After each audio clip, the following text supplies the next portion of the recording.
네, 지금 관심 가져야 할 산업과 이슈에 대해서 살펴보는 비즈 인사이트 시간입니다. 오늘은 이재일 유진투자증권 전략사업분석팀 팀장 나와주셨습니다. 어서 오십시오. 안녕하십니까? 반갑습니다. 네, 오늘은 자동차 산업에 대해서 짚어보도록 하겠습니다. 오늘 현대차 실적이 공개되는데요. 실적 전망 먼저 듣고 오시죠. 네, 현대차가 오늘 오후 실적 발표를 앞두고 있습니다. 관세의 소용돌이 속에서 고단한 연초를 보냈던 현대차 그룹, 실적은 어떻게 나올까요? 우선 현대차부터 보시죠. 매출은 43조 원이 전망이 되면서 이번에도 역대 최고 매출을 올릴 것으로 전망되고요. 영업이익은 3조 5천억 원으로 전년보다 소폭 줄어들 전망입니다. 내일 실적을 발표하는 기아는 전년보다 6% 늘어난 27조 원의 매출이 기대되고 있고요. 영업이익 같은 경우는 전년보다 6% 줄어든 3조 2천억 원대가 전망됩니다. 연초 원달러 환율이 높게 유지가 되면서 국내에서 만들어 해외로 수출하는 현대차에게는 호조로 작용을 했고요. 또 역대 최고 매출까지 기대되면서 시장 분위기는 긍정적인 편인데요. 하지만 최근 나온 리포트에서는 영업이익에 대한 우려도 다소 감지되고 있습니다. 최근 리포트를 낸 한국투자증권과 KB증권 측에서는 현대차와 기아의 영업이익이 컨센서스를 하회할 거라고 전망했는데요. 어제 리포트를 낸 한국투자증권은 현대차의 1분기 영업이익 컨센서스를 하회한 3조 3천억 원대로 전망을 했고요. KB증권도 지난 화요일에 공개한 보고서에서 현대차의 영업이익은 3조 3천억 원대로 역시나 컨센서스를 하회할 거라고 전망을 했습니다. 우호적 환율로 인한 영향을 제외하면 고정비가 증가하면서 수익성이 악화됐다라고 평가를 내놨는데요. 반면 1분기에 고수익 차종인 하이브리드 차 판매가 급등했고 또 환율 상승 효과가 크다며 영업이익이 컨센서스를 상회할 거라는 목소리도 나왔습니다. 이제 현대차에게 중요한 건 관세 영향이 본격화될 2분기입니다. 지금 현대차는 미국에 지어둔 세 번째 공장, 메타플랜트 아메리카 등을 포함해서 연 생산량을 120만 대까지 늘리면서 관세 영향을 최소화할 전망인데요. 반면 자동차 판매가는 6월 2일까지 가격을 안 올리겠다라고 선언을 한 바 있습니다. 이 생산 규모 확대와 재고량 소진까지 시차가 발생하는 터라 그 사이에서 관세 타격은 불가피할 거란 분석이 나오고 있는데요. 오늘도 트럼프 대통령은 일부 자동차 부품 관세를 면제할 수도 있다라고 발언하면서 관세에 대한 불확실성은 큰 상황입니다. 하지만 현대차 코로나19 시기에 혼란스러운 공급망을 빠르게 정상화하면서 시장 3위로 우뚝 솟은 저력이 있는 곳인데요. 앞으로 자동차주에 대한 전망은 어떻게 될까요? 함께 살펴보시죠. 네, 브리핑 보고 오셨고요. 좀 더 깊은 이야기로 들어가 보겠습니다. 팀장님, 오늘 밤 미국에서 이제 2+2 한미 통상협의가 진행이 될 텐데요. 일단은 우리 정부 같은 경우는 자동차 관세를 낮추는 것, 최소화하는 것에도 지금 목표를 두고 있고 어떻게 예상하고 계십니까? 일단 결론적으로 말씀을 드리면은 협상 결과에 대해서는 낙관을 하고 있습니다. 그래서 좀 긍정적인 방향으로 진행이 될 것으로 예상을 하지만 이제 중요한 부분은 뭐냐면 이게 과연 어느 시점에 그리고 이게 한 번에 이제 협상이 이루어질지 아니면 협상이 잠겨야 될지 이런 부분들이 상당히 중요한데 네. 지금 지금 저희에 앞서서 일본하고 지금 미국하고 협상이 진행 중인데 아직까지 뾰족한 어떤 협상 결과라든지 이런 타결책들이 나오고 있지는 않은 상황이거든요. 그래서 이런 거를 감안을 하면은 결론적으로는 협상 결과가 나오겠지만 그 과정 자체는 조금 순탄치 않을 가능성도 있다라는 걸 좀 염두에 둘 필요가 있을 것 같습니다. 네, 지금 당장 뚜렷한 결과가 나오기는 힘들겠지만 그래도 지금 자동차랑 반도체를 주요 품목이기 때문에 관세를 낮추는 거에 집중을 하고 있는 것 같습니다. 지금 미국 자동차 업계 역시 관세에 대한 취소를 촉구를 하고 있는데 자동차 부품은 관세에서 제외된다라는 그런 가능성도 제기되고 있는데 어떻게 보십니까? 지금 완성차 같은 경우에는 이미 4월 달부터 관세가 부과가 되고 있고요. 네. 부품 같은 경우는 5월 초부터 이제 관세 부과가 시행이 됩니다. 근데 이 자동차 부품 같은 경우에는 미국 내에서 생산되는 자동차들의 생산 원가도 이제 상승을 시키기 때문에 즉각적으로 이제 가격 상승이 일어날 수밖에 없는 상황이거든요. 그래서 미국 입장에서도 지금 신차 가격이 상승함으로써 인플레이션이 촉발되는 것은 피하고 싶기 때문에 아무래도 이 부분을 먼저 손을 대기 시작을 한 것으로 보이고요. 결국에는 저희가 이 협상 과정, 그러니까 관세라는 것이 지속되기 어렵다고 보는 이유 중에 하나가 바로 소비자 피해가 워낙 막대하기 때문에 이러한 것들이 현실화되기 전에 어떻게든 협상이 이뤄낼 수밖에 없지 않을까 이렇게 생각이 됩니다. 그리고 부품 같은 경우에는 USMCA라고 해서 캐나다랑 멕시코에서 들어오는 부품에 대해서는 지금도 관세가 좀 유예가 되고 있는데 그 부분은 좀 연장이 될 것으로 보이고요. 나머지 글로벌리 수입되는 품목에 대해서도 관세가 유예가 되면서 점점 좀 완화되는 기조가 강화되고 있는 것으로 예상이 됩니다. 네, 어쨌든 관세 유예 기간 내에서 협상을 좀 타결하는 것이 좀 중요하겠고요. 미국 같은 경우는 자동차 운반선의 입항료를 또 매기겠다 해서 뭐 자동차 업계가 지금 관세에다가 물류비 뭐 상승 부담도 갖고 있는데 우리 자동차 수출에 어느 정도 영향을 준다고 보십니까? 사실 이게 금액적인 측면을 봤었을 때는 뭐 이게 처음에는 타겟을 중국으로 하는 것처럼 좀 얘기가 됐었는데 결국에는 이제 중국뿐만 아니라 다른 글로벌 상사들까지도 영향을 받게 된 것 같습니다. 근데 뭐 금액 자체가 아주 크진 않기 때문에 이게 심각한 타겟이라고 볼 수는 없겠지만 결국에는 어떻게 보면은 다 이제 코스트에 전가가 되는 부분이거든요. 결국에는 저희가 수출할 때마다 그만큼 좀 비용이 늘어나는 거고 여기에 대해서 관세 부담까지 지금 겹쳐져 있는 상황이기 때문에 여러 가지로 지금 수출, 그러니까 미국으로 수입되는 신차들을 줄이기 위해서 지금 트럼프 행정부가 다각도로 좀 접근을 하고 있다라고 봐야 될 것 같습니다. 그래서 이런 것들이 장기화되면은 누적이 되면 결국에는 대미 수출이 좀 감소할 수밖에 없는 이런 요인이다라고 봐야 될 것 같습니다. 네, 미국의 중국을 향한 계속되는 관세 압박 때문에 중국 같은 경우에는 히토류에 대한 수출 통제를 단행을 했습니다. 이 부분 역시 자동차 생산에 큰 차질을 빚을 것이다. 좀 비관적인 관측들이 있는데 어떤 타격을 좀 입을까요? 이것도 마찬가지로 단기적으로는 아주 큰 차질을 불러일으키지는 않겠지만 만약에 이제 장기화가 된다라고 하면은 영향을 미칠 수밖에 없을 것 같습니다. 뭐 히토류가 뭐 미국에서 수입되는 히토류 중에서 중국 비중이 크긴 하지만 아직 절대적이라고 말할 정도까지는 아니거든요. 그래서 대응이 가능하다라고 볼 수 있지만 만약 장기화된다라고 한다면은 이 히토류는 이제 자동차에 들어가는 부품 중에서 연구 자석에 사용이 되고요. 이 연구 자석 같은 경우에는 구동 모터라든지 아니면은 자동차에 들어가는 액추에이터 이런 것들이 들어가기 때문에 거의 모든 구동 부품에 다 들어가는 부품이다라고 볼 수 있습니다. 그래서 만약에 이게 생산차질을 빚게 되면은 사실상 자동차 신차 생산이 굉장히 어려워지는 부분이 있고요. 특히나 전기차 같은 경우에는 구동 모터가 들어가기 때문에 이 연구 자석의 사용량이 굉장히 많습니다. 따라서 전기차 생산이 더 큰 타격을 입을 수 있는 이런 측면이 있는 아이템이 히토류다라고 볼 수 있습니다. 네, 히토류 수출 통제, 중국의 수출 통제도 어떻게 되는지를 지켜봐야겠습니다. 중국 상하이에서는 어제부터 다음 달 2일까지 이제 모터쇼를 여는데요. 이번 모터쇼에서 뭐 상당히 많은 신모델이 공개가 된다라고 하던데 이번 행사에서 좀 주목하는 부분 어떤 부분 보고 계십니까?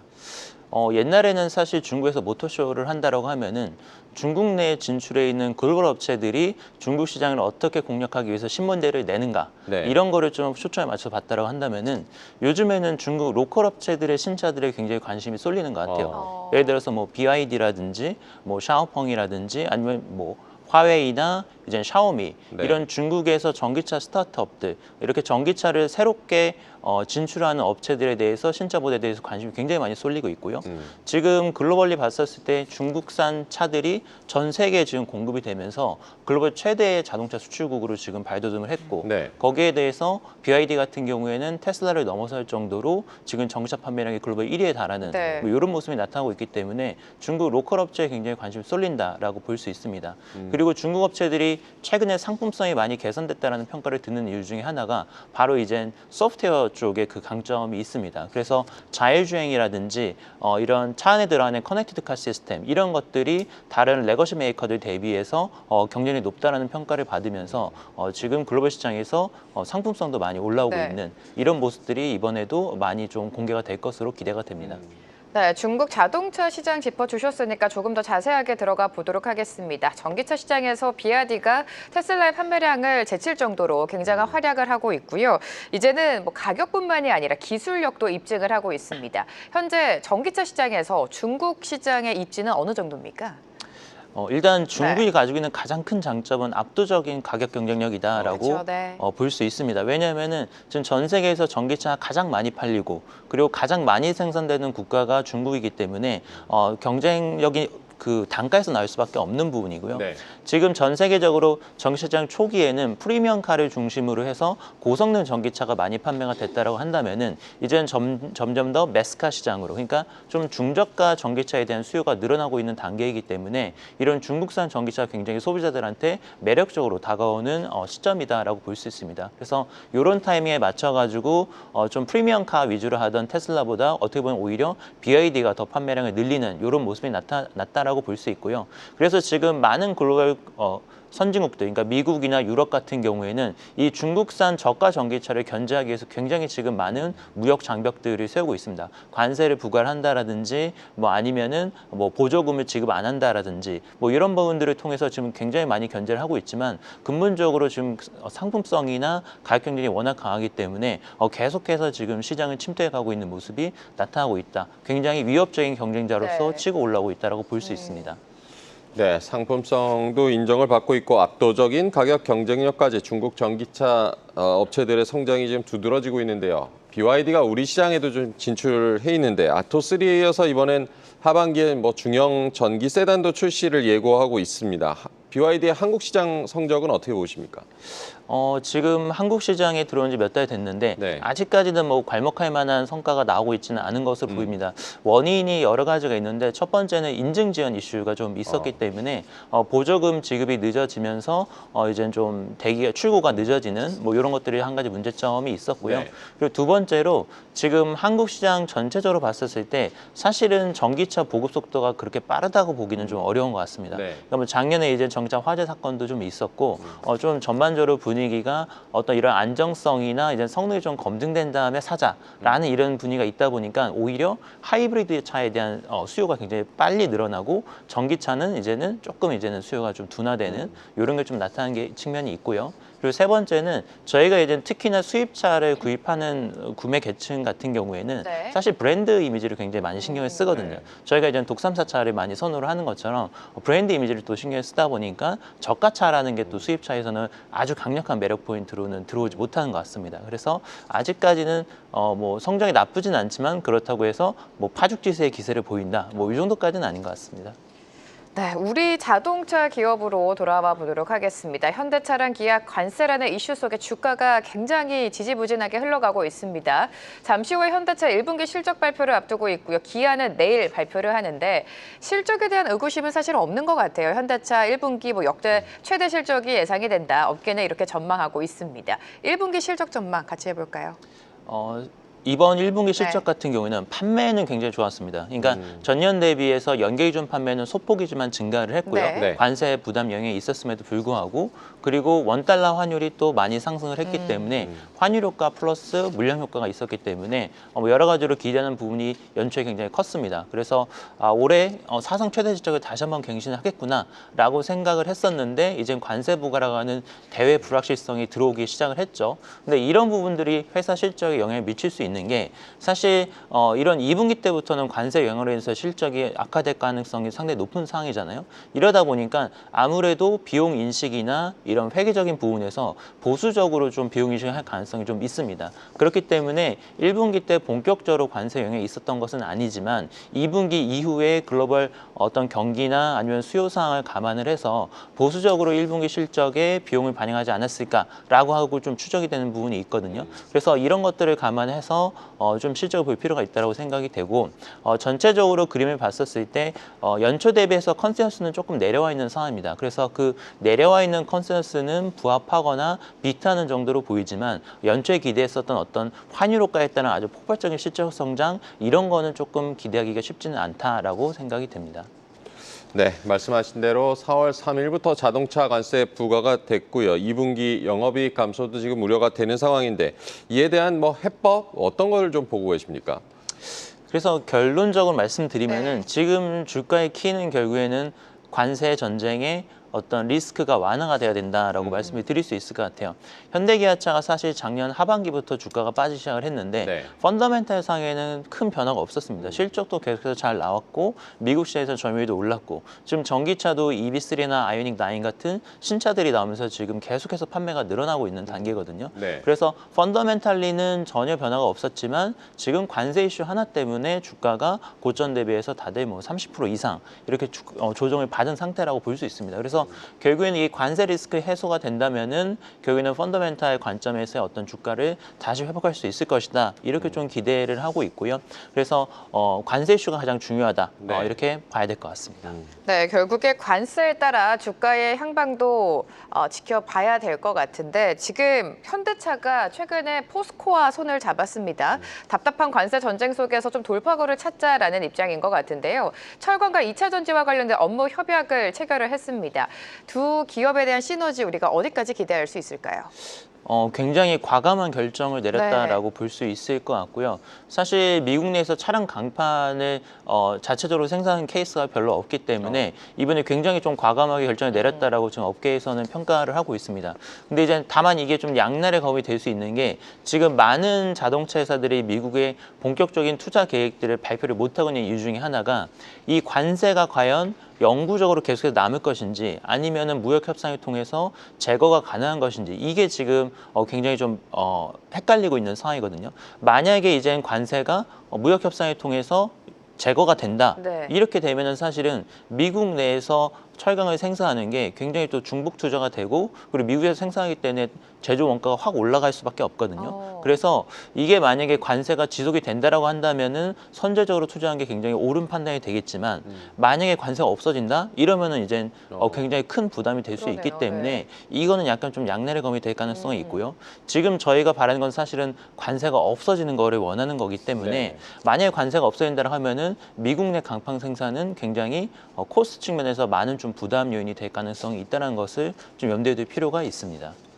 어쨌든 이 불확실성이 좀 자욱하게 깔려 있다라고 봐야겠습니다. 기아 같은 경우는 지난 9일에 CEO 인베스터 데이를 개최하고 이제 중장기 전략을 공개를 했는데요. PBV나 뭐 픽업 트럭 같은 이런 뭐 새로운 시장 개척을 통해서 위기를 극복해 나가겠다. 이 중장기 전략에 대한 평가는 어떻게 하십니까? 굉장히 현실적인 관점에서 차량 판매나 아니면 전략들을 업데이트를 하면서 앞으로도 수익성을 강화하는 전략을 유지를 하겠다라고 좀 확인을 했다라고 볼 수 있습니다. 네. 그래서 이 PBB라고 하는 거는 기아차의 미래 먹거리가 될 수 있는 사업 분야가 될 것 같고요. 네. 그리고 많은 좀 수정이 있었던 부분을 보면은 전기차에 대한 부분을 조금 톤 다운을 하고 그리고 하이브리드를 좀 많이 강조를 했습니다. 그러니까 지금 시장 수요에 유연하게 대응을 하면서 신시장을 개척을 해 나감으로써 성장을 계속해서 도모해 나가겠다. 거기에 더해서 우리는 수익성 전략을 펼치겠다. 그러니까 무리하게 이제는 외형 성장을 추구하거나 판매 목표치를 맞추기 위해서 계속해서 이제 물량을 쏟아내기보다는 수익성을 강화를 하면서 계속해서 매출액과 실적성을 읽어내겠다라고 이제 메시지를 전했다라고 볼 수 있습니다. 그래서 내용 자체는 굉장히 좀 긍정적으로 평가를 하고 있고요. 네. 다만 이제 조금 아쉬웠던 점은 이게 결국에는 발표된 시점하고 이제 트럼프 행정의 관세 부과랑 좀 시점에 얽혔었는데 네. 이게 사실은 굉장히 설명하기 쉽지 않은 부분이었기 때문에 요 관세 부과의 중장기적 영향에 대해서 좀 투자분들이 의문이 많았지만 그 부분은 사실 어떻게 보면은 단기적으로 해결될 수 있는 부분이 아니기 때문에 여기에 대한 아쉬움은 조금 남았다라고 볼 수 있습니다. 네, 지금 계속해서 강조해 주시는 것처럼 자동차 산업은 관세가 뭐 축소되거나 완전히 제거되거나 명확하게 나오기 전까지는 투자자 입장에서 쉽사리 손이 가지 않는 것 같습니다. 완성차 말고도 자동차 부품주 전반에 대해서는 어떻게 내다보고 계십니까? 지금 부품주를 보시면은 이번에도 보시다시피 사실 트럼프 행정부 입장에서도 부품 쪽에 관세를 부과하는 거에 대해서는 굉장히 부담스러워한다는 네네. 것을 네. 이미 확인을 할 수 있죠. 그렇기 때문에 부품 쪽은 최소한 관세가 없어질 가능성이 굉장히 높다라고 저희가 좀 지금 시점에서는 판단을 할 수 있을 것 같습니다. 그래서 이 부품에서의 수익성이 가장 많이 나는 업체를 보면은 현대모비스를 꼽을 수 있어요. 왜냐하면 현대모비스 같은 경우에는 AS 부품 사업을 하게 되는데 이 AS 부품이라는 게 결국에는 이 AS 부품들을 미국으로 수출해서 현지에서 판매를 하는 비즈니스입니다. 이게 지금 전차 수익의 약 90에서 100% 정도 가까이 차지를 하고 있는데 이 부분은 관세 영향이 없이 계속해서 고수익성이 나올 수 있다라는 점을 좀 염두에 둘 필요가 있을 것 같고 나머지 부품사들도 지금 USMCA도 연계가 될 가능성이 네. 높기 때문에 뭐 현대위아나 HI 만두처럼 멕시코에서 미국으로 부품을 공급하는 경우에도 이번에 또 수혜를 볼 수 있는 가능성이 생겼다. 이런 부분들이 호재로 작용할 것으로 기대를 합니다. 자동차 부품주까지 얘기해 주셨고요. 수출, 우리나라 수출 보니까 이제 4월 들어서 자동차 수출도 좀 감소를 했던데요. 관세 협상 앞서 이제 언급해 주신 것처럼 좀 봐야겠지만 현대차 기아의 이제 북미 판매는 괜찮겠습니까? 지금 메타 플랜트가 본격적으로 가동을 했고 네. 그렇기 때문에 미국 내 생산 능력이 올라갔거든요. 거기다 관세 부과까지 있기 때문에 사실은 대미 수출은 감소할 수밖에 없다라고 봐야 될 것 같고 네. 미국 현재의 생산량을 늘려가지고 대처를 하지 않을까 이렇게 생각이 됩니다. 그래서 지금은 일단 뾰족한 방법은 없습니다. 사실상. 네.